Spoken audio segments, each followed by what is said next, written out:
Thank you for watching, liking, commenting, sharing, and subscribing right now. Tom Maxwell asks on LockerGnome.net, is a Chromebook good for normal web browsing? Yeah, the Chrome OS is certainly nice. Google has recently done an about-face in terms of how they were handling their Chromebook. You can't really rent it anymore.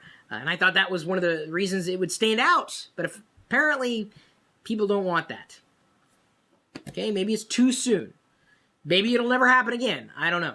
But is it good enough for, just average web browsing? Whatever that is. He says normal, but normal is relative because what's normal to me, I'm sure ain't normal to you. So, that being said, I do think a Chromebook does have a perfect place in your life if what you do is only on the web. And beyond that, there's not really much you're going to get out of a Chromebook because the Chrome OS is a web browser. That's the operating system. You want to try Chrome OS, you could easily download it into a VirtualBox or a Parallels virtual machine. In fact, I think it's easier to do in Parallels than it is in VirtualBox. A couple of options there for you.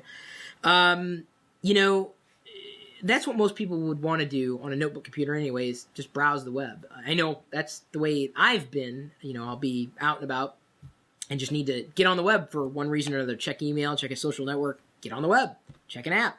And Google Chrome works, quite well for that. And Chrome OS, vicariously.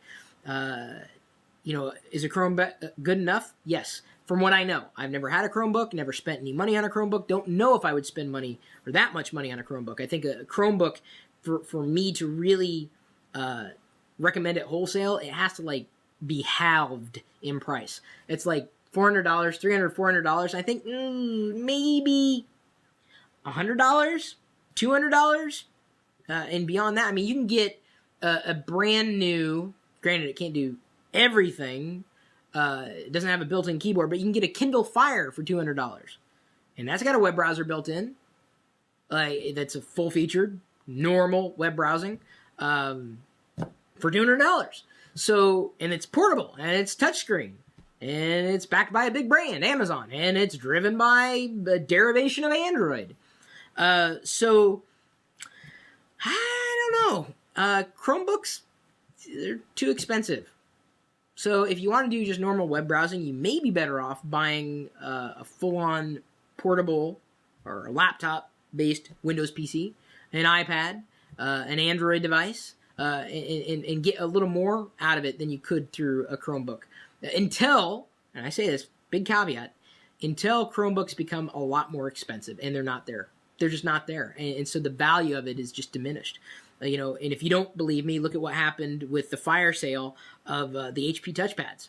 No one wanted a touchpad until they were $99. Then everybody wanted a touchpad. It's all about the price point, and Chromebooks have missed the mark seemingly in every way. Nice, interesting, useful, just a bit too expensive for today's marketplace. If you had the money to spend, I would push you more to a Kindle Fire for the price point, or potentially a Nook if you wanted to root it, which most people don't want to do. And most people, then I would not recommend that for. I mean, come on. You really want your grandmother to root your Kindle? Or anything? I wouldn't want to talk my grandmother through that. Because she's dead. My email address is chris@perillo.com. That moment of uncomfortable silence brought to you by my Twitter account @ChrisPerillo, Facebook.com/Chris Perillo, and of course, I'm also on Google+. I'm verified there. There's really only one me on Google+, the one that's verified. They have not verified me on Twitter. I don't know why. Mark Zuckerberg never returns my emails, so I'm not even verified there. I'm there! But do you know if it's really me? Is this really me? Is this my YouTube account? Is it really? Could be my grandma's. I don't know. Do you know? That was her name, actually. LockerGnome Perillo. It's a horrible name. Really. Italian.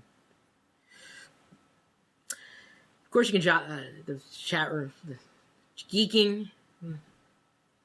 Live.perillo.com. We'll see you later.